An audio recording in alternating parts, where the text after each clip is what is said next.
Okay, hello and good evening, everybody. Welcome to Lamakaan, and thank you for joining this lecture.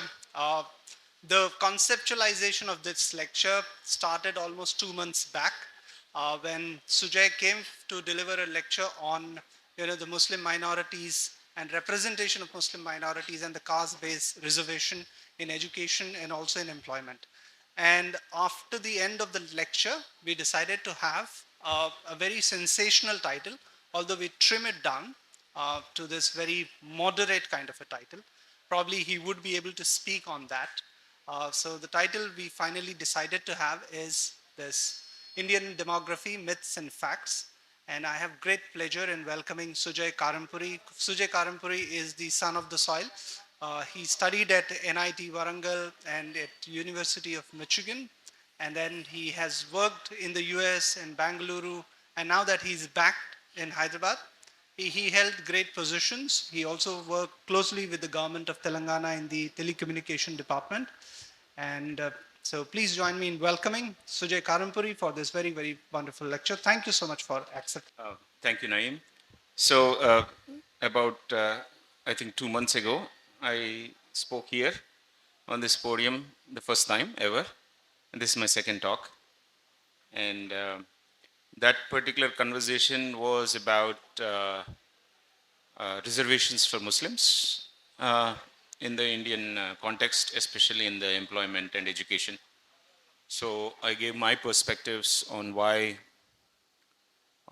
that particular case needs to be taken up in the Indian context, because we are very shy about discussing certain topics without getting biased. So here is my attempt again. So that particular conversation started for me many years ago when I was in college. I was at NIT Warangal, and we were a batch of 360 students maybe at that time. I don't know the exact number, but there were only about 5 or 6 Muslims. Later, when I asked this question to myself, why are there were so less Muslims in our class, the usual answers that were given to me, which were very convenient answers, was that वो लोग पढ़ाई नहीं करते हैं, उनको उनको मतलब they like to go take up other professions. But I think that's a very convenient answer. And I started asking those questions, and then I realized that there is something fundamentally wrong with that kind of answer. So that's how I came up with that particular thing.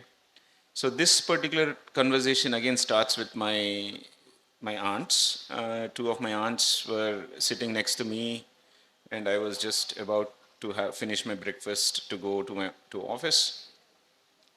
And nowadays there are too many WhatsApp forwards, huh? So there is a big danger. We'll talk about that topic later, but we're becoming more polarized as a society because the echo chambers are saying that it only reaffirms the bias. So if you don't like certain kind of people, you get forwards to dislike those people, and so you keep getting those in the forwards, and then you keep, especially the older generation tends to believe whatever is on WhatsApp. Like when I ask, why do you say this, and my answer is, ये तो WhatsApp forward में आया है, मतलब like it's like BBC ने बोला है. Yeah. So that, and they're all sheer bullshit, but then it just reaffirms their bias, right? So one of my aunts said, "Oh, you don't know this. The Muslim population in India is going to become majority. We are going to become a minority." So I said, "When?" And one of my aunts said, "It's, I think, 2050 or something." Then my other aunt corrected, "No, no, no, no, it is 2035. It's going to happen very soon." Wow. So what I did was, as a poll in my WhatsApp group of my family, I said, what is the current or the recent stat of the Muslim percentage in India? So I deliberately gave numbers, 45%, 35%, 25%, and then 15%. Just, you won't believe it. All of them, none of them got it right. Some people thought that even 45% is too less. It must be more, right? They said, where is the other option? So, so this happens to all of us, that we tend to believe numbers which are inaccurate, and the only way to understand, demystify it is looking at the numbers. So that's my attempt. I have a presentation. Naeem, sorry, presentation, I don't have the access, so you can put it on. This is actually, the graphics are made by somebody else based on the article that I wrote. Indian demography. That's my daughter. So, so my daughter keeps coming for my talks. So, yeah. So the graphics are not made by me. It's a newspaper. They've been kind enough to make the graphics. So what I did was, today, I just went and took some pictures and then put it in a presentation to make it easy. So so the article that I had was, yeah, see, one of the best slogans that can never be defeated is an imaginary fear. So, okay, going back to some of the things that I have coined is, I have a few friends here. So, you don't win elections based on economics. You win elections based on emotions. So that's like fundamental realization. You never win on economics. You can convert an economic situation into emotional. That's when it becomes emotional. But at the end of the day, it's always emotion. The biggest emotion that can make somebody get off their seat and vote is fear, not hope. A lot of people think you give hope. No, hope is simple. You have a one bedroom house, you can have a two-bedroom house. That's a hope. Yeah, I like the fact that I can get a two-bedroom house. But the fear is, you have one bedroom house, you may lose that. The guy gets, oh, I will lose the only house I have. The fear is far more stronger than hope. So the 1920s of Europe is based on fear. You are losing your culture, you are losing your national identity. Then you go into the questioning saying, who is the real inheritor of the national identity? 1920s, Europe. I'm not talking of India. Then the inheritors of the identity called Italian is Italian. So whoever is non-Italian is targeted. They could be part of your community. Every day you wake up and see them, but you want to fear them because they are going to take away your identity. That's 1920s. Then the German nationalism, same thing. Who is the real German? Then you define this is a real German, and then the German way of life is being lost by, then you need to create an enemy, and you say, hey, that's the guy, right? So we are going through something very similar. Maybe we don't realize it. My aunts don't realize it, frankly. They're very nice people, very nice people. They would do no harm to anybody. But fear is like that. So the coin age of the word, Hindu Katre mein hai, is so powerful a fear that it is it's actually rational, but it is very seductive because अरे अपनी economy डूब रही है, bridges collapse हो रहे हैं, क्या कर रहे हो? The other guy goes, yeah, but Hindu Katri mein hai. So they're like through two different topics. Yeah, it's because this is emotive. This is all economics. Oh, don't you want to build a great nation? Of course, yes, but Hindu Katri mein. So this is beautiful. And and nobody in Indian politics is touching that subject. Because if you try to attack that subject or try to demystify that subject, you will be branded as anti again, you know. Nowadays, they have different words. You can be called urban Naxal, very convenient. So communist, leftist, they're all bad words. Intellectual is worst word. Rationalist was very positive during my dad's generation. Rationalist is a very bad word today. So we have converted our society like that, and I'm looking at it and saying, okay, so let's take one subject at a time. And that's the first one, which is let's look at the numbers.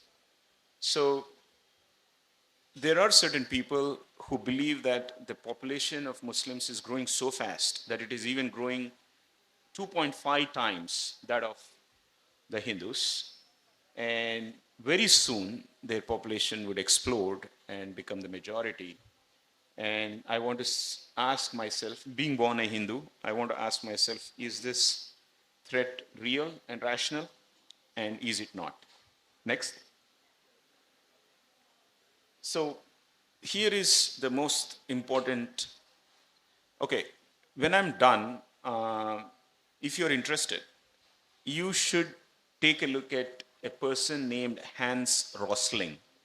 He's a Swedish HANS. I'll give it to you. Rosling, Rosling. Amazing statistician. He only does statistics. Only statistics. He takes large numbers of countries and puts them into a computer program that he created, and he creates graphs. It's amazing. And I'll touch upon that topic. But the heart, the fundamental topic is the fertility rate. We can start at fertility rate. So I'll take a minute to explain that in the common people's language. Is directly the average number of babies a woman produces in her lifetime is the total fertility rate. It is nothing to do with man, it's just a woman. How many babies a woman makes in her lifetime. And it is known fact that there is a level called 2.1.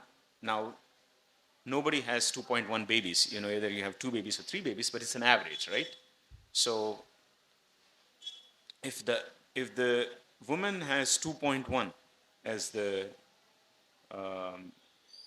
average fertility rate, it's called replacement level. That means across the generations, if 2.1 is maintained and you don't take into account my immigrants and migration out and immigrants, I'm only talking of the pure population of that particular population society, then the population is reached a stable number. 2.1 means after a few generations, your population will be what it is today, provided it's 2.1 constant. So, you know, we had this theory in the past. I forgot his name. The guy who wrote that fundamental paper by which the population of the world would explode. What's his? Huh? Malthus. You know what is the biggest realization that I have had in my life is Malthus is wrong. Nobody told us that Malthus is wrong.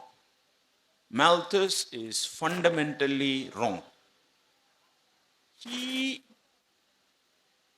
looked at some seed population, some animal population in a cage, and came up with this theory that the population grows exponentially. And then he said, this planet cannot sustain lot of people. And he said, oh my God, population crisis. Oh my God, it created so many fundamental problems. Malthus created a few generations of bad leaders and bad policies. Prime example being China. You know, right?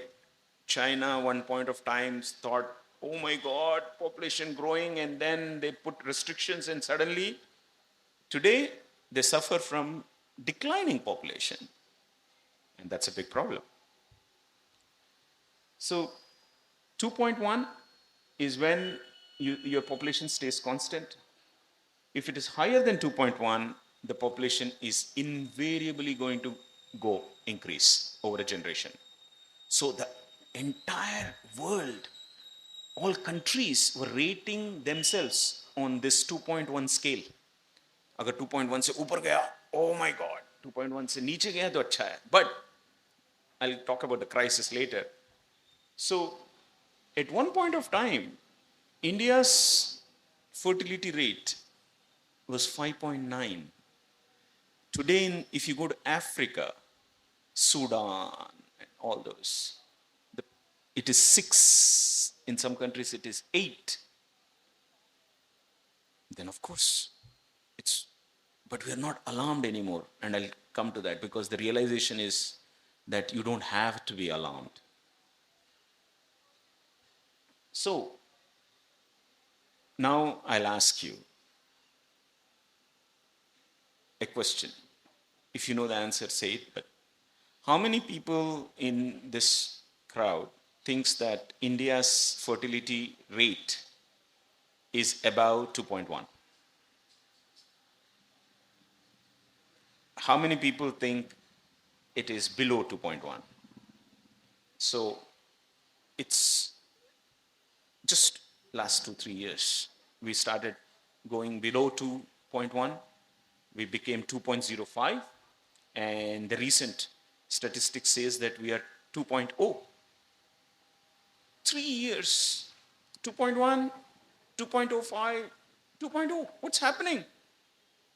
Oh God, it took so many years for us to come into 2.1, and suddenly we are going below 2.01, and then what's going to happen to us? Okay. So I'll go to the next slide. So this is a little bit, so as I told, I wrote this article a year ago, so the numbers are from last year, but today in the morning I checked, it's 2.00. It changes so fast. Now here is a problem. Once you hit below 2.1, it starts going really fast. And then, so here is my prediction. 2036, that's about 12 years from now, the biggest topic in this country is going to be the shrinking population, shrinking working age population.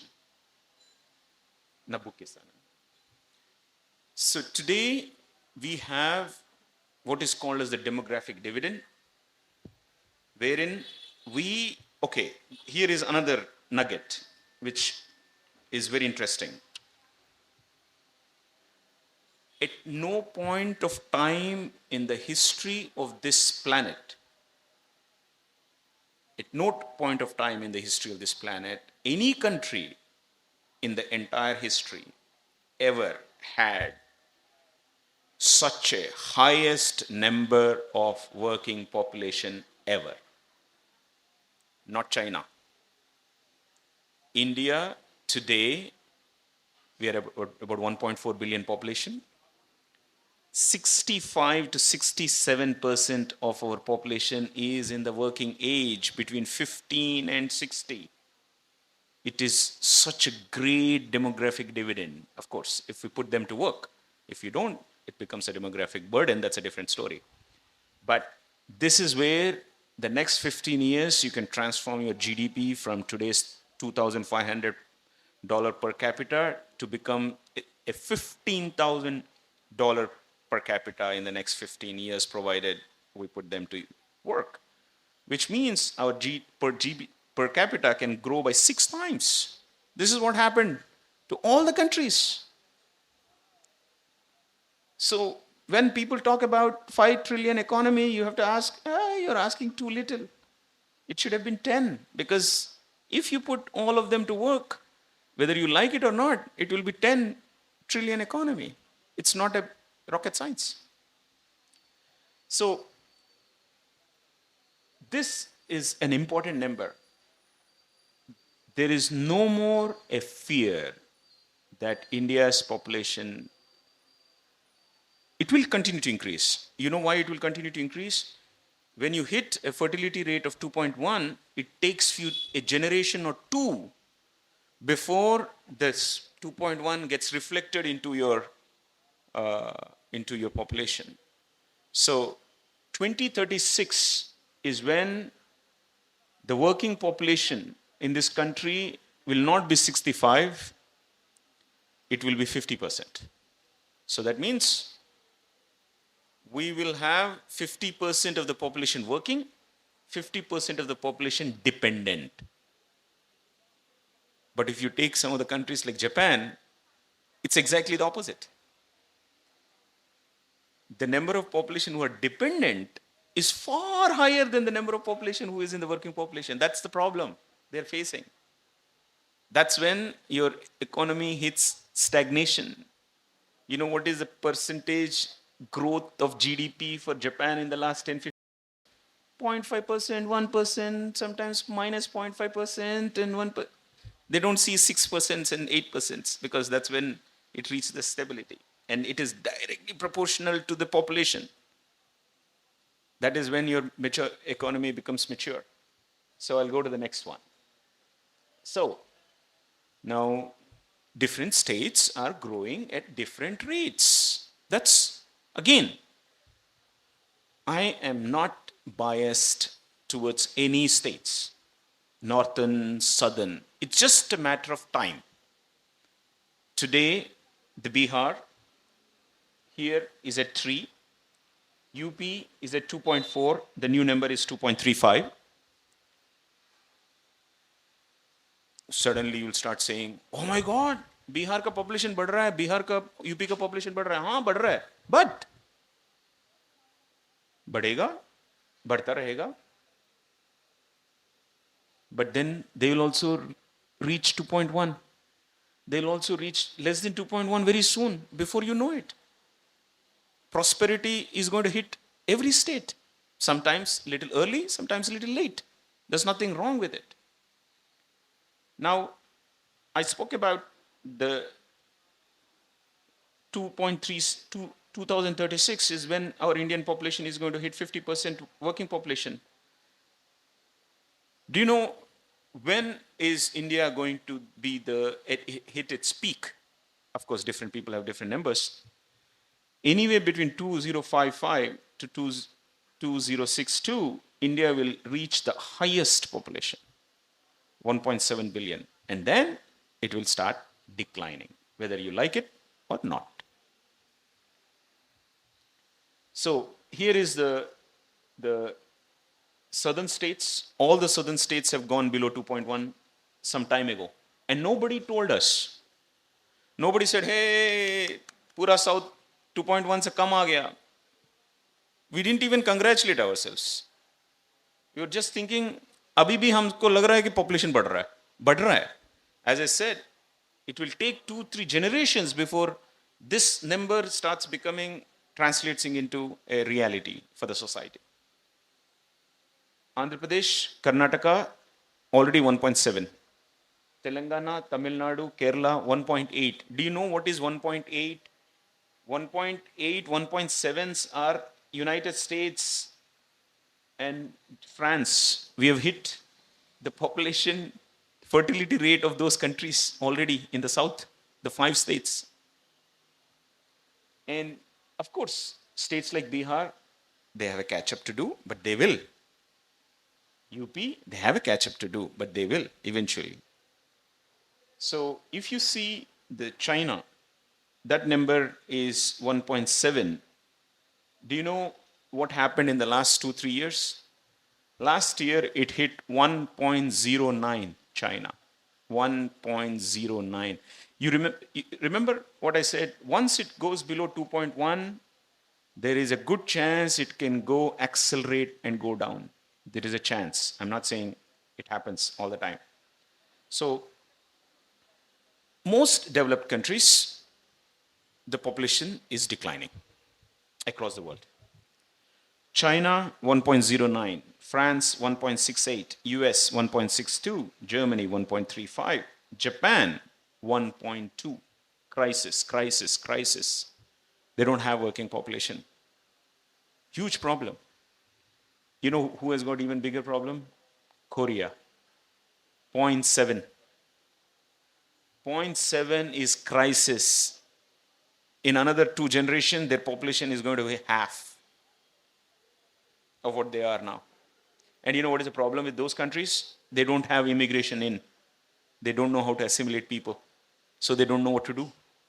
Big crisis. So we'll go to the next one. So this is India. Crisis, yes, 5.91. Huge problem. Huge problem. 5.9 is ridiculously high. 80s, 4.83. Still high. 2000, 3.31. 2010, 2.58. 2020, actually it's 2024 or 2022, because 2024 is now 2.00. Look at what's happening. And this is where India is heading towards. Now, we talked about the countries. So I want to talk about communities. Next. So, when I gave this, first I'll tell you why I included this. When I told this to some set of people, you know what they said, Sujay, tum sab, ये सब country की बात ठीक है यार, लेकिन ना there is something about religion यार, कुछ religion ना कुछ भी करो, they'll make more babies. ये, and I'll tell you why. It's a bias. So what happens is when we are growing up, we see a neighbor having 3 kids or 4 kids who happens to be a particular religion, and then we typically put in our head कि हाँ ये तो बच्चे ज़्यादा पैदा करते हैं, and then they'll say नहीं नहीं यार ये तो बच्चे पैदा करते हैं ज़्यादा. Many times subjective experiences, most subjective experiences are wrong. Most subjective experiences are wrong because that's the nature of the subjectivity. Only when you stand outside and look at a large scenario and take numbers, that's when the real objectivity starts coming in. Because, yeah, true, your neighbor may have more kids, but then go to Bihar. Your neighbor would also have 4 kids, but then they happen to be of a different religion. So and then unless you put the whole thing together, you will not get a map. So that's why we need to rely on the statistics, because statistics are about large numbers. Now I will talk about Hans Rosling, because he opened my eyes, to be very honest. Hans Rosling started graph of all the countries and bubbles. Bubbles are the populations of all countries. And you could see how the population was declining over the bubbles. And you could see the France and US and Germany starting to decline, decline, decline. And then suddenly you will see few more bubbles are coming. And those bubbles are Bahrain, UAE, Kuwait. So you realize that prosperity automatically starts driving down the population. So here are the fundamental truths that you will encounter. Prosperity, women literacy, and women employment, whether you like it or not, is going to bring your TFR down below 2.1. आप कुछ भी बोल सकते हो, घर जाके ये बोल सकते हो, ओह लेडीज ना जैसे ही काम करने स्टार्ट करते हैं बच्चे को ना बोलते हैं, डिवोर्स रेट ज्यादा होता है, वो सब I am not getting into that cultural aspects, but this is a fundamental aspect of societies, and the beauty of this is it's true irrespective of your religion. That is fundamental. So let's take a look at this. Data is about a year 2 years old. Bangladesh 1.93, below 2.1, and you know what, it's better than India. First thing that you get in your head when you think of Bangladesh is people, of course, but they're already at 1.93, better than India. It's a matter of time. Catch up. Good prosperity, good women literacy, good women empowerment, good women employment. Naturally, the population starts. UAE 1.46, it has hit 1.367 already. Qatar 1.82, it has already hit 1.79. Bahrain 1.83. Iran 1.66. Okay, Iran is an anomaly. Sometimes suddenly 1 year goes up and down because, see, any country which goes through a war or which goes through a crisis can be erratic. The reason is it takes up for, crisis tends to make people produce more babies because crisis makes you become insecure and crisis makes you make more babies. Only when you have a very stable economy and job opportunities and you know that you will live a good life, that's when you start making less babies. That's it. And I'll show it more within India. So this is the fundamental aspect that I want to drive. It is nothing to do with religion. It's everything to do with the society, its prosperity, its women literacy, women empowerment. These are the fundamental aspects which drive down the fertility rate. Next. So this is important, very important. We know and we admit that the socio-economic condition of SC/ST is lower, much lower than OBC, is lower than the rest of the Hindu population. We know that, the socio-economic condition. And that's exactly reflected in fertility rates. The rest of non-SC/ST OBC, the fertility rate is about 1.9. The OBCs is at 2.2. SCs is at 2.3. STs is at 2.5. The poorer you are, you make more babies. It's again the same thing. Why do, my friend, he says, इनको समझ अकल नहीं है क्या, उसको पता नहीं है क्या बच्चे ज्यादा होने से और पूर हो जाएंगे. See, if you start thinking objectively, you realize why families tend to make more babies when they are poor. The chances that somebody may not survive, the chances that you need more hands to earn. It's not about more mouths to feed. It's always more hands to earn is what makes the agrarian economy produce more babies. And socio-economic condition is directly telling you what your population is going to make. And now, if you see the Sachar committee report, they clearly said this in words, that the socio-economic condition of Muslims in the country, in India, is slightly closer to OBCs, little better than SC/STs. And that is reflected in the fertility rate. Exactly where they will be if you were to take a look at the.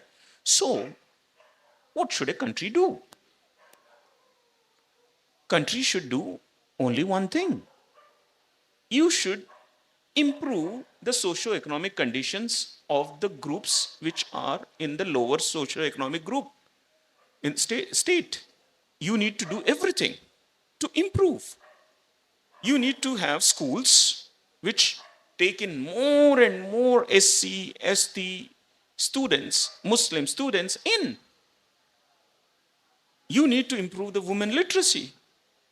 If you do something like the hijab ban, it's exactly counterproductive.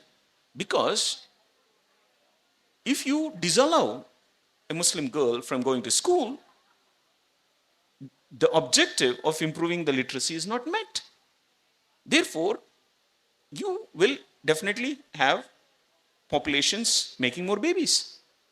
If the women of SCST, of the Muslim, are going to colleges and taking up work, whether you like it or not, their population, their fertility rate is going to go down. That's it. It's as simple as that. So we, instead of thinking that, oh my God, we need to improve these sections, we are targeting those sections saying, you are making more babies. Going to ST person and saying you're making more babies is like him saying, of course I am, because my situation is like that. So this is the most important part of the realization, for me especially, is that unless you improve the literacy, the employment, and bring them up, you will never be able to bring down the population. Whether we want to bring down the population or not is secondary thing. 2048, I can tell with a lot of confidence, you will be given tax rebates for making more babies. Next. So, now, are we growing as a country? Yet, still we are growing. So, even though we hit 2.05, there is a catch up. Because 15 years ago, your fertility rate was still high. That is still creating, adding people, and those people are slowly moving up. There is a demographic curve. I couldn't put it because I couldn't get the best one. The shape of the Indian demographic curve is like this. It's like this. So this is 0 to 6, 6 to 12, 12 to 18, and like that. And then if you go into 90s, so bulk of it is in the working population. And so what happens is, as time progresses, this starts going up. So if you see the Japan curve is like this. So more older people and less younger people, right? So the curve keeps moving. So the bulge will continue to add more people for a while, and then after a few generations, it will start resulting in. So now what I did was, because my aunt asked this question, so she posed the question, okay, so when do you think the population will exceed that of the Muslim, will exceed that of Hindus? So, I'm an engineer, so I went to the Excel sheet and I put the current growth rates. And then I said, this is a population increase of between 2001 to 2011, because that was a statistic I had. And I assumed that all the populations will grow according to the same growth rate that was recorded between 2001 and 2011, which is an old data, because I didn't have the new data, right? Apna naya census nahi aaya. So I didn't have that. So I put that, which is old data, because the old data is actually very high, right? When is ever, if the growth rates are the same, the Muslim population will exceed Hindu population in 2281. That's about 257 years from now, provided they are at those rates. But this is an interesting piece. The population growth rate of Muslims is actually, growth rate is going faster than other communities. Of course, there is a reason for that, because it was high and the prosperity is pushing it faster. So that's what happens. So those data, which mean that very soon, I'll show you the next statistic. Next. This is very important. So what is happening here is, the fertility rates were definitely different. So if you see 1992, the blue one was the Muslim, and all women and the Hindu and so on. So there was a gap. And there, but then as time progresses, they are converging. So when I said the fastest decline is the one which was the higher is declining the fastest, right? And there is a, that is only 2015 data. If we extrapolate that particular second curve, it is even closer. So it's just, so now I'll give you an example. In Telangana, the fertility rate is 1.8 average.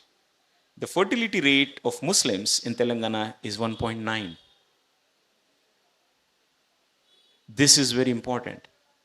So that means in prosperous societies, states, they start doing a catch up. They start becoming same. They start reaching the average. This is what's happening. And it's just a matter of time that they are going to coincide. Of course, it takes time. As a society, it takes time. SCSTs have to get better and better in their socioeconomic conditions. Muslims have to get better and better at their social. More kids going to school, graduating, automatically, this is going to happen. Next. So, this is what I was just talking about. And can we go to the previous? Yeah. Some of the data can be little, because Jain population is considerably small. So what happens is, in a very small population, for whatever reason, you know, a trend that, hey, let's have big families is also a trend. Like in Christian communities, evangelical societies in US, they tend to have more kids, right? So if you take only evangelicals, then the population will look very big. But if you see all Christians, then it will be so. So definitely, small communities can show that kind of a data, and I don't know the reason for that, to be honest. But large numbers tend to give you a better picture. So so so I did the same mathematics in my Excel sheet, and what I discovered is, no matter what I do, the population, the highest Muslim population in this country ever, will be around 18% to 19%. That's the highest that it will ever be. After that, they're going to be stagnant. That means they're going to reach the peak, and that's where it's going to stand. So, this is the news for me. To 2011, 14.2, this census may show up a bigger number, which can be 15, 15.8 or whatever, right? But still, there is no need to get alarmed by anybody, neither the non-Muslim, non-Muslim, Hindu, nobody needs to be alarmed, because it's just a function of, like, it's like saying SC/ST population is growing very fast. What do you do? That's the reality of the situation. So 14.2 could typically go to 18 by 2050 to 2060, when the population of India is at 1.7 billion, but that's when it's going to reach the highest, and after that it's going to taper down. Next.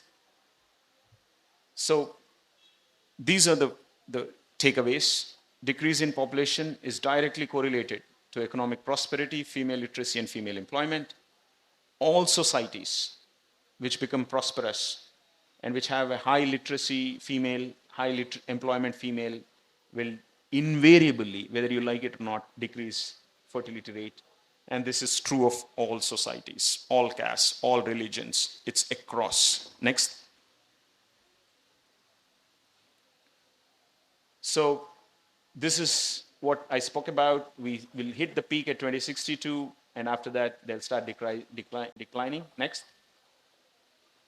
Okay, there are one more slides which I made up. No, you can go after, thank you, because, okay, so I made my numbers, right? Then later, Pew actually published this, and I was quite happy, because the numbers kind of reflected it. So in 2050, according to that, the Muslim population will be 18.4, which is pretty much, if you put the data into an Excel sheet, that's what you'll get. No rocket science, to be very honest. And let me tell you, what's going to be surprising is actually it will be less than 18.4. You know why?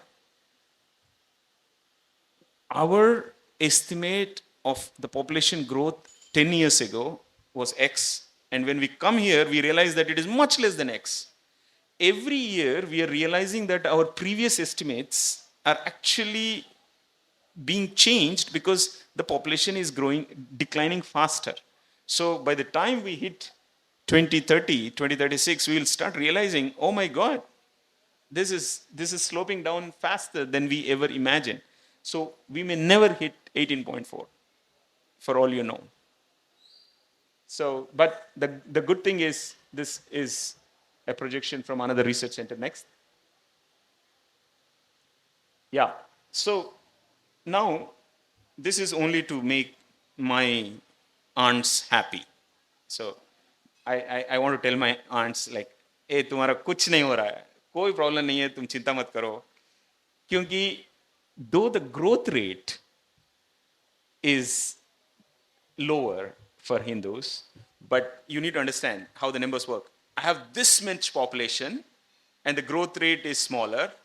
I have this much population and the growth rate is higher. Still, you don't add numbers because quantity. So that growth rate is a very, it's rate, but the numbers. So who is adding more numbers? This is very important.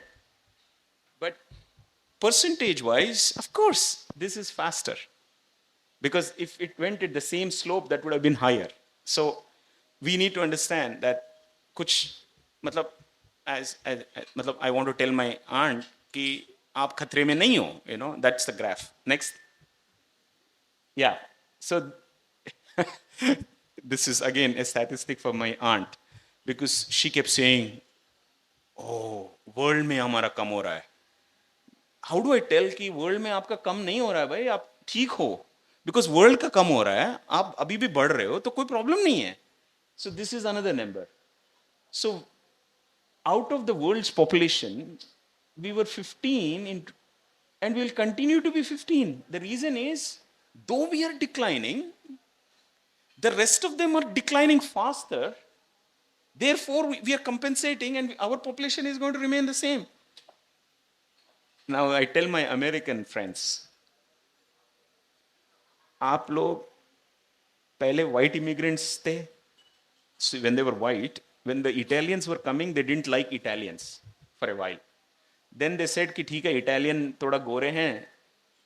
Then brown people started going, they started putting pushback on the brown people.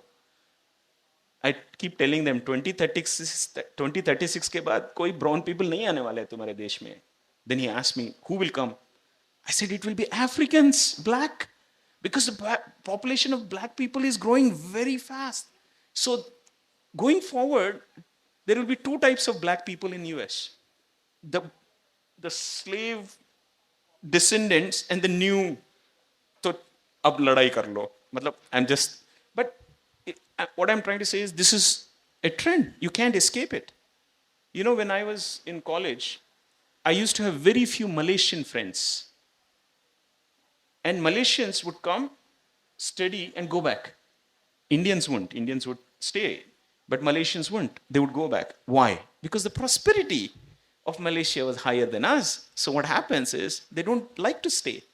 So 2036, वो जो US consulate इतना बड़ा बनाया, वो खाली पड़ेगा because there will not be many people going. Because by then, if our GDP is even 3 times higher, I'm quite sure a lot of people will stop going to United States. So this is a very large demographic phenomena. Whether you like it or not, it's going to happen. So I just thought this is only to make my aunts happy, saying, आप खतरे में नहीं हो, आप खुश रहो, कुछ और WhatsApp मैसेज पढ़ो, जिससे आपको fear कम हो जाए. And then I hope as a society, we move away from this fear, unnecessary, imaginary, artificial fear, and start putting our focus where it really concerns prosperity of each community, the female literacy of that community, the female employment of that community.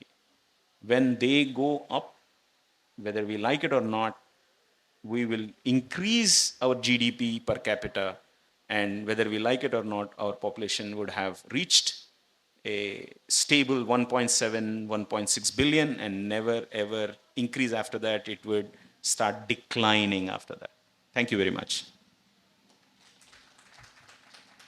So I'm happy to take few questions if you have any. Yes, we, Yeah, yeah. I think. Hello. Thanks for the insightful knowledge for giving us. My question is, I mean, as you discussed that the GDP is directly proportional to the socio-economic conditions and population. So as we see that the fertility rate of Telangana is 1.8 and the certain states are below 2. And as you have showed also the Middle East graph of fertility rate, they are below 2. So how the migration factors that we are seeing many of the, I mean, people from the various parts of India are coming. It's because of the MNCs and also, I mean, the working population in terms of manpower. So how the migration factor impacts the socio-cultural values? Boss Hyderabadi culture है, उसको embrace करते हैं, बोलते हैं कि आप कहीं से भी आ जाओ, बिरयानी खाओ, हमारे पास रह जाओ, हैदराबादी बनो, तेलंगाना बनो, right? So that remains. You see, if you want to create a society wherein only your kind of people are there, that's a problem. And India cannot. India, by its inherent nature, is a very diverse country. So, I mean, I'll not take names, but I was talking to one of the political leaders and I said, अभी तो आप बोल रहे हो कि factory में तेलंगाना लोगों को लो, तो ठीक है, but I tell you with full confidence, 5-10 years from now, it will be people. See, it's very clear who is going to produce more kids. UP, Bihar, Jharkhand. So you have to embrace them. See, you have to have that openness to people coming in, because if you don't, you're going to die as a society. That's what's happening to Japan. Japan never embraced that culture of taking in other people.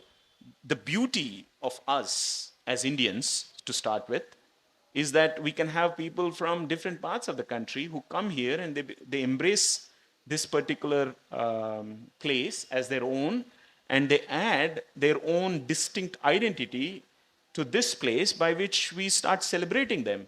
There is something called Sindhi community, there is something called that community, there are something, the Andhra restaurants, Rayalaseema, very nice, Tamilians. Okay, that's what makes a society diverse, and that's what makes India India. And we have to celebrate it. We have to celebrate the diversity. If we start saying that I want to wake up every day and see people exactly like me, then we have a huge problem. My uncle says it. They should be like us.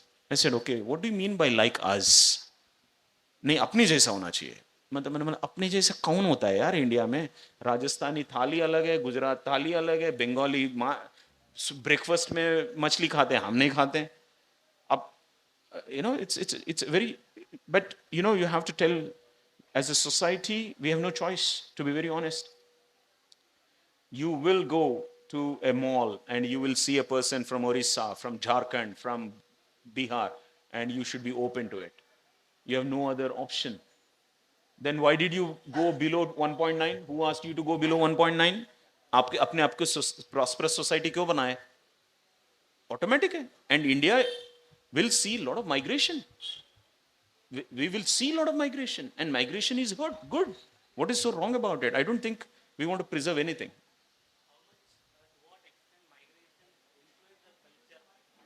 Migration influences the culture is a I mean, universal many of the phenomena. people have If also politicized it. I mean, as we see. sir politicize karna hai kuch bhi kar sakte ho, but if you see the history of India, we have always had people coming from outside becoming part of it. Indian.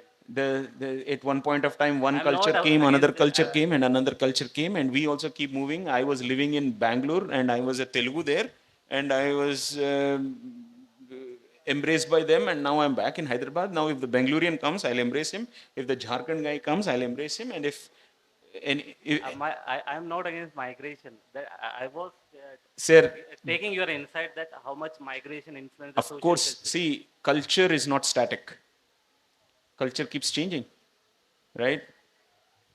So I think we just have to. I see that's a politician's language to preserve culture.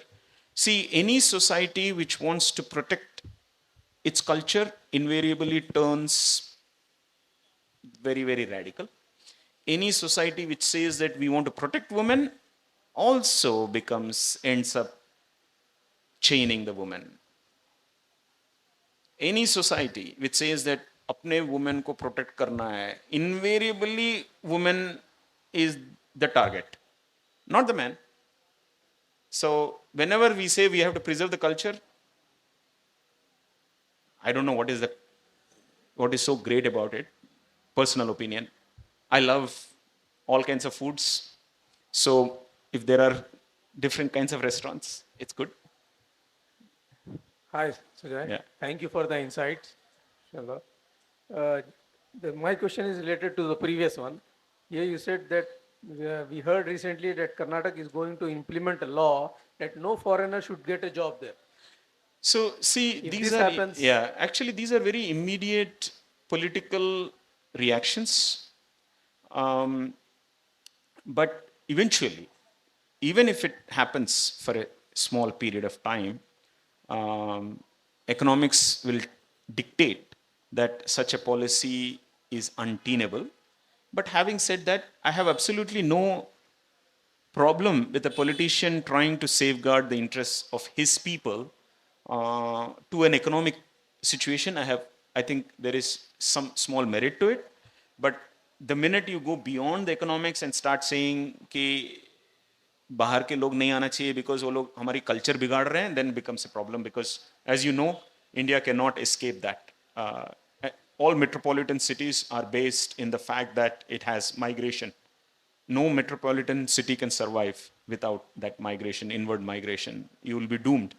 Any state or country which say, or any city which says that no migration from, if we are not able to accept Indians from other part of India, then I don't know what is so great about being Indian. I mean, yeah.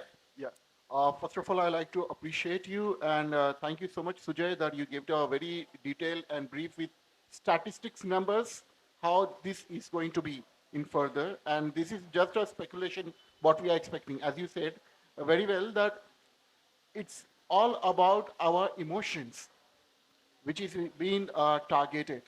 How? And I wanted to ask you a couple of questions, if you permit me. Yeah. One thing, as you can see, like from last 2016 to 2024, we have a lot of migrations coming into Hyderabad, and there are many reasons.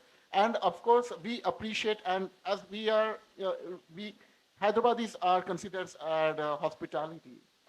Okay, we welcome everyone, and this should be also accepted in every state, as you just now conveyed to my like one of our brother. So it has to be acceptance. We are not trying to create any kind of boundaries between among ourselves. How do we expect? Because when I was there overseas, Indian, he was not able to explore with me the kind of opportunities I was trying to create, and I wanted to showcase him. Why? Because that is a fear of his employment. So what is your question? So my question is, the information what you have delivered, it has to reach to everyone in a larger platform. So and I will appreciate that. No, if no, you can it take is that. not that easy. I couldn't convince my aunts. So आप क्या बोल रहे हो भाई? So information will go into the people who like to have that information. I wrote it for my aunts. I read it out to my aunts. After reading the whole thing, they said, तुम लोग ना ये पढ़ाई करके ना बाहर दुनिया घूम के जो आते हो ना, तुम लोगों के साथ यही प्रॉब्लम है. So they can see if they want to see. I'll tell you what. If you want to dismiss, you can dismiss anything. But this is only to help those people who are ready to explore this question. But as far as my aunts are concerned, they have made up their mind. They want to take their, the only thing that you will take with you to death is your prejudice. Prejudice is your amanat. That is what I've realized. तुम उसको इतना बचा के रखते हो, जो आपकी जो एटीट्यूड होती है लाइफ में, उसको लेके जाते हो. That is the only thing you will take with you. So I've seen this, and I have absolutely no false hope that this will revolutionize people's mind. No, it won't. See, the reason is this is only for those people who are curious. कि सच्ची में है क्या, मुझे पता करना है. That's it. But जिन्होंने mind makeup कर लिया है कि whatever you say, I want to believe what I want to believe, they continue to believe. See, I'm to be very honest. This is not for, how do you call it, like society को बड़ा revolutionize करने के. This is only to say, see, I'll tell you why I do this. I have to, when I tell a politician also, I say that, look, तुम क्या कर रहे हो? Migration होने वाला है. Maybe you're thinking today, but look at the numbers. This is bound to happen. So if you start going inward, you will have a crisis. So that is where I try to, focus. Or somebody keeps saying कि कुछ like hijab के against करते हो, तो मैं बोलता क्या कर रहे हो यार? The only way, if you're really thinking you want the population to decrease, you make the women more literate. Why are you putting a ban? So that's very objective way of trying to tell people, and this is how it is constructed. But other than that, I can tell you with a lot of confidence that my aunts, having seen this data, they have made up their mind कि तो कुछ भी बोल, हिंदू खतरे में है, population explode होने वाला है, अपन माइनॉरिटी में आने वाला है, तब देखना तुम्हारे चेहरे पे. So fine. I mean, I'm okay with it. Yeah. Uncles, huh? Yeah. We are all part of it. Yes. Yeah, please. I think. Sir, we really appreciated your passion and also your insights, and also your presence of your daughter here. But should we not be concentrating on, instead of GDPs and demographies and all, happiness index, Yes. human development index? Absolutely. See, you are absolutely right. I am, my friend calls me this. He thinks I am a socialist from a welfare, but he says on economy you are a capitalist. So, okay, I'll come to this. Happiness index is important, okay? But I look at it as a state. As a state, it's very difficult for me to go and increase your happiness. But all I can do is make sure तुम्हारे पास खाना है, तुम्हारे पास education है, तुम्हारे पास job है. Go to the next person, तुम्हारे पास खाना है, तुम्हारे पास education है, तुम्हारे पास job है. That's all a state can do. अब उसके साथ तुम क्या करोगे? Divorce लोगे, depression में जाओगे? I think it's beyond. I think we first have to reach at least where, do you realize India is still, so many people don't have the food. I mean, we have not reached that stage yet. And I completely agree that this lopsided jo hota hai na, development is definitely not something that I endorse, but that's something that as a welfare state that we are, I hope we live up to the name called welfare state, because the way I look at it, I don't know whether we are a welfare state anymore, in the sense that we are moving away from that concept of a welfare state and moving away from it through the decades. Whether we look at education, how much money we spend on education, it's decreasing as percentage of the budget. Percentage that we put on health is decreasing as percentage of our GDP, which is very, very alarming. So I would take up as a next topic, we have what is called as 5%. We are a group who says that push your state, push your government to put 5% in education, health. कुछ भी करो, आपका budget earmark करो 5% of your this thing for education, for health, minimum.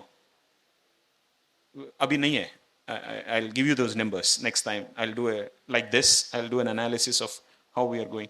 But I think if you put money in education, if you put money in health as a state, I think more and more people can avail health care, affordable health care, and affordable education. I think this is the mandate of the state. It, of course, HDI, Human Development Index. See, there are a lot of things that are already embedded in the fertility rate, the infant mortality, the MMR, they're all involved. They have all come down. And that is the reason why we have the fertility rate going down. How the fertility rate goes down is some of all the things, the healthcare, the maternity mortality rate, the infant mortality rate, how long the kid survives without a disease, they all have an effect on this. So I do not dismiss it, but I think it's definitely a different topic, which I would love to maybe develop on. Since prejudices are for life, why can't we concentrate on your first statement where fear is taking over hope? So why can't we concentrate on, let's say, Sufism, compassion? Yes, I love that. All so, this. So now I'll go back to that original topic. You know what defeats fear? This is my personal opinion. What defeats fear is love. Brotherhood, love. And I have only one example. 1947 partition. There are two places where we already knew there would be communal riots. One is on the west and the other is on the east, on the Punjab and the Bengal borders. We knew it. Why? Because in 1946 there were riots and we saw huge communal riots in those two places and mostly in Kolkata. 55,000 army is sent to Punjab. Only one person called Gandhi goes to Kolkata. And Lord Mountbatten, give me my BlackBerry. Can I quote it? What he wrote so that it's very, I like it. That's why.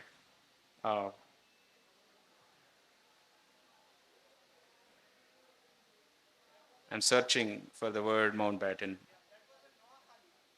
Yes. नहीं उससे पहले he was on fast there, right? So on August 26, 1947, Lord Mountbatten, the last viceroy of British India and the first governor general of independent India, sent a letter to Mahatma Gandhi and he wrote this. My dear Gandhiji, in Punjab, we have 55,000 soldiers and yet a very large scale rioting on our hands. In Bengal, our forces consist of one man and there is no rioting. As a serving officer as well as an administrator, may I be allowed to pay my tribute to the one man boundary force. So this is what he wrote to Gandhi. So this country needs that. This country needs more syncretic. I used to tell my friends in politics saying, we used to have this festival called Pirilu, It was a very nice syncretic where two communities come together and celebrate. I think we need those kind of things, which you described few of them. I think definitely. I don't want to put a word to it or prescribe. That's not my mandate. But we need more brotherhood, more acceptance, more celebration of the other kind. in this country, rather than saying सब लोग मेरी तरह रहना चाहिए, which is a problem. कोई अपनी तरह नहीं रहता है, because we're all different. So I think the last man who understood why India needs love to keep it together, we of course we killed him for that. But I think that message is very important, especially in the current. Otherwise, I don't know how to deal with my aunt who says we are, hum khatre mein hai. So yeah. Absolutely. Celebrate see, more than celebrate diversity, I like to say celebrate the other kind. What I mean by that is, yeah, celebrate the other kind without losing a sense of loss for yourself. Actually, I don't want to talk politics. Thank you. I feel a bit, odd asking a question after such a beautiful message that put out. This demographic anxiety, this is a term, I work for an international organization and we see this in many countries actually. Everyone feels that theirs is the only population that's going down and everyone else is going up. And so everyone is afraid somehow that their way of life, their life is under stress, is in danger. And we see that in the, for example, in Greece, they banned the party Golden Dawn, which was doing this against anti-immigrant sentiment. You see this in many countries across Europe. You see this in the US. Now, in India's case, this is very unusually high, what we're seeing now. But one question I have is, these statistics are important.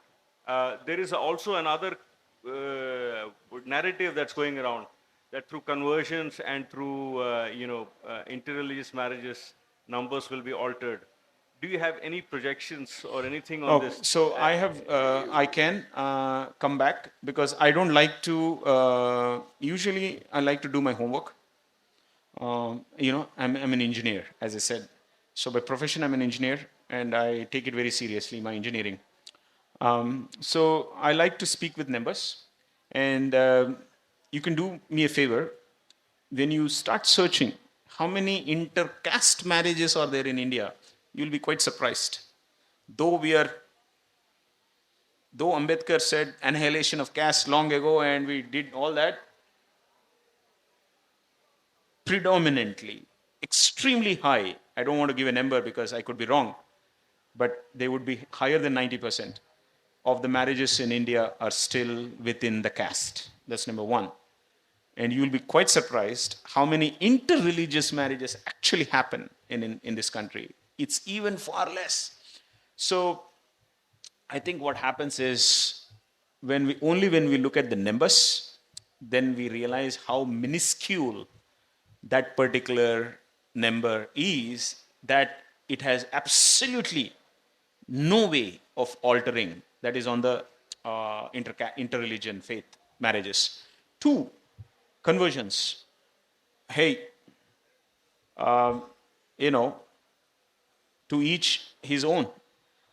I mean, I want to pray to Sai Baba, and one day my aunt says there is a new god who has come and he's popular. So you replace one idol with another idol, and then there are people who want to go and change the religion. It's an adult. An adult can vote, an adult can marry, an adult can change the religion or the god. It's up to them. And I don't know why a state should have any business in telling people who they should pray and who they should not, as if we are gullible. See, the fact that you're above 18, that means you know what decision you want to take. That's why you get the right to vote. That means you are empowered to think for yourself and take up a career and take up a spouse.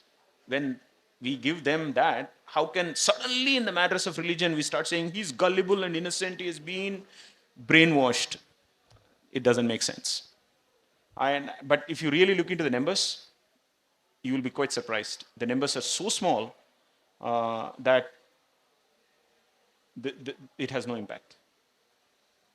But since I've not done that, I do not want to quote anything, but I'll come back because sometimes the numbers can educate you in a reverse way, and you should be ready to take that education even if it goes reverse and against your own bias. Okay, thank Uh, you. Oh, I yeah. have a question. Yes. Something related to the migration within the country that we were talking about. How, and I'm sure it could be a larger conversation, but it feels like when folks come from different parts of the country to, that exchange is happening, they are not invested in their local community or uh, the participation, especially from the government decision making, we Yeah. still go back and vote in. Yeah. So, how do you feel that this non, investment in your local community, how do you change that? Well, I shall not. We have seen that witnessed during COVID. Every state took care of their people, and suddenly the migrants were thrown to disarray, which is kind of sad, isn't it? Um, like we keep talking about, oh, we are India, Mera Desh Mahan, I'm proud of being an Indian, and suddenly, all of a sudden, we suddenly become so parochial. But that's how human societies tend to do. Maybe there is a corrective action that can be taken up, but I have not dwelled upon that topic. But for example, why would the state politicians not care about migrants? Is very simple because they don't vote. It's, but then I'll ask you one question: kids don't vote. My daughter doesn't vote, but yet we don't do anything because he has got a parent attached to it. So we can become like that. So I don't know. Probably the voting mechanism, if for example, within 2 years you get a voting right in a particular state, can change everything, right? And things like that. Maybe a legislation wise, a single law can bring a big change.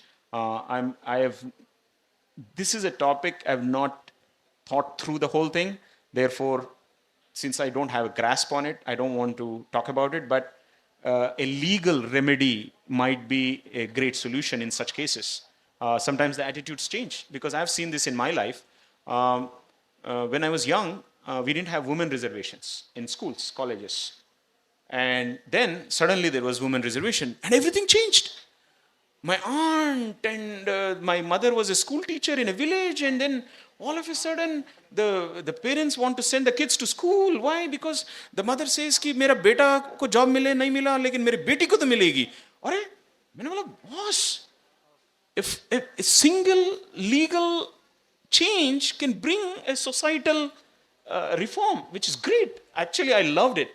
That's when I realized that a law can have a great effect. So maybe it applies to the migrants. 2 years ke baad, the migrant gets a voting right. Everybody will now care for the migrants.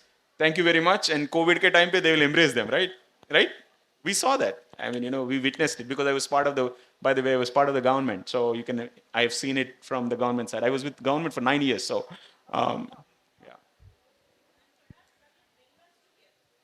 Yes, bringing us together is cultural, bringing us together is legal, bringing us together is political, bringing us together is administrative.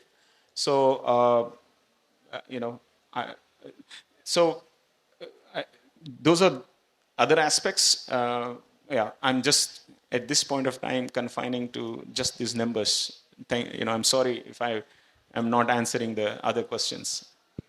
Yeah, very quickly, I just wanted to ask, before we call it a night, couple of questions. One is related to, we are still not being able to, address to the myths of the majoritarian population. Statistics might be one answer, but statistics are not helping much because that also requires certain kind of literacy because these perceptions are injected into the population. That's one.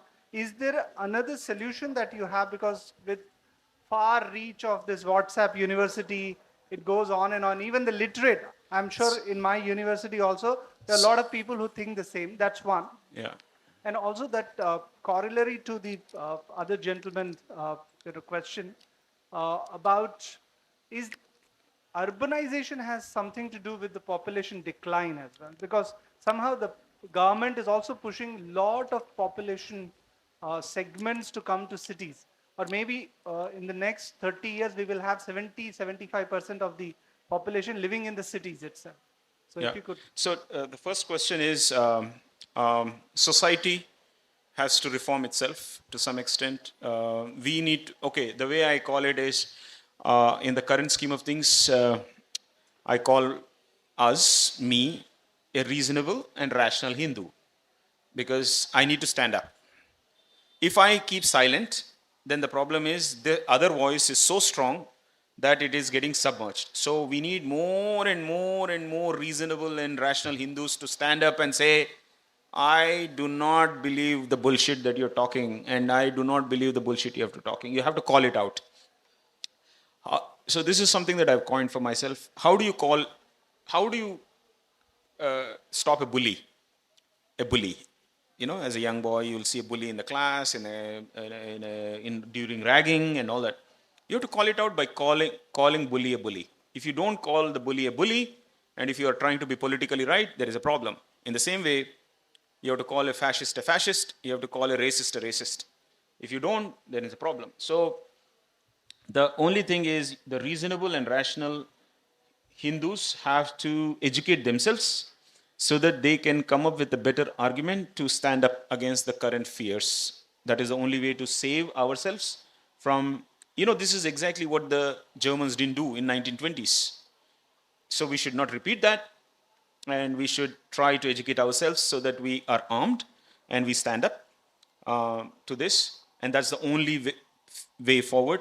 And the politicians need to be educated as well, because politicians are pretty much ignorant of many of the facts. And even if they are aware of the facts, they are very scared because they don't want to come out in the open and speak these things, because then they will be called, oh, tu to anti ye hai, anti wo hai. So they don't want to be labeled, so they don't want to lose their vote base. But, to be honest, 2024 elections, I was a little bit bleak about the fate of this country, to be very honest. I thought, man, this was going 1920s Europe. But I tell you, 2024 elections gave me so much confidence that Indian people are amazing. They are going to see through this. More work. The only thing I can say is more work on the reasonable Hindus. More work.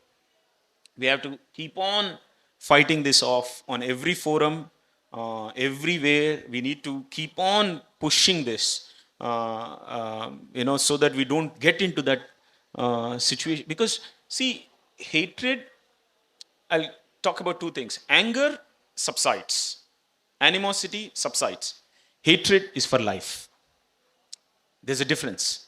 So when we were under British, we were angry towards them. Angry. तू हमको rule कर रहा है, इसीलिए मैं तेरे को oppose करूंगा. जिस दिन he stopped ruling us, we said, hey, why don't you stay for 2 more years and be our Governor General? Suddenly we became friends. Take a look at Telangana Movement. There was this anger against the other side. Anger. The minute the state got formed, anger khatam. सब मिलके दोनों मिलके चलो खाना खाते हैं, right? So the anger subsides. Anger is because you are doing something to me, therefore I am angry. But hatred just keeps boiling and stays. In Game of Thrones, they put that green liquid under. वो store करते जाते हैं, एक दिन बस पूरा अपने को कंज्यूम करता है. So hatred is like that. So I'm very afraid of hatred, because hatred has taken communities like in Rwanda, in Khmer Rouge, in Germany, in those countries, hatred has taken them down a path. Hatred is something we have to do our best, and that's why it comes back to the question. The only way to fight hatred is love. To be very honest, I think Gandhi proved it, saying इतना hatred था उस time पे communities में, but एक बंदा बैठ गया बीच में, बोला कि चुप चुप, you know, imagine, it's amazing story. I mean, I can't believe that this happened in our, you know, Einstein said it, right? Few years from now, people will not believe that a man like this ever walked on the earth. It's amazing, and it came from this country. So, so 2024 elections gave me a lot of hope. It made me feel कि we can correct. I think we just have to double up our efforts. And I think uh, telling aunts, telling uncles, telling them again and again, spreading messages has to be done. You know what is the beauty of it? Young people. She's my daughter. She's sitting there. She's only about 16, and she has a book called India After Gandhi, Ramachandra Guha. So, you know, I worked with young people in my prior organizations. It's so easy. You give this data to the young person, he'll catch it like this for the rest of his life. That's the beauty of it. And I have had team members come to me and tell me, you know, Sujai, I'm a Tamilian Brahmin, born and raised in Mumbai. My both mom and dad, they hate the other religion so much. And I grew up like that, hating. But after talking to you, I started questioning, and now I'm changed man. And my problem is, I go back home and I can't talk to my mom and dad. It's becoming very difficult, right? Young people change very fast. I tell you, we need to do more to young people. And you know what's the beauty of young people? We go away and they are the ones who are going to become the dominant. If the young people of this country are taught the right things, I tell you, it's going to be an amazing story. Yeah, that's why I keep telling migration, boss, migration को no मत बोलो, immigrants को no मत बोलो, पागल हो गए क्या? कुछ दिन के बाद तुम्हारी इकोनॉमी नीचे. Then I'll say only one thing. Then Hyderabad को इतना अच्छा क्यों बनाया भाई? नहीं बनाना था? कोई नहीं आते? तुमने अच्छा बनाया तो फिर आएंगे ही. That's the whole point. When you make such a great city, then you should not have made a great city. You made a great city, so you will have migration. That's a consequence. It's natural. तुम इतना अच्छा बना के बैठे हो तो कोई सब लोग आएंगे ना. तो बहुत गंदा सिटी बनाओ, फिर चले जाएंगे. So it's a universal phenomena. There's nothing you can do about it. Just embrace it. Young people are the best. They have rational mind. They're born rational. And if you give them the right knowledge, I tell you, we have a great, I think more and more young people need to be educated on this. That's all I can say. Yeah. Okay. We'll take it offline, sir. It's 9 Yeah. o'clock. Yes. Thank you very much. Yes. Otherwise, Thank my you. political leader banunga, Prize. which I don't All want right, to. so on that note, make this world a better place. Thank you so very much, Sujai, for this very wonderful and interesting talk. We look forward to your company again at Lamakaan. Yes, and thank you, audience, for your presence. Have a good night.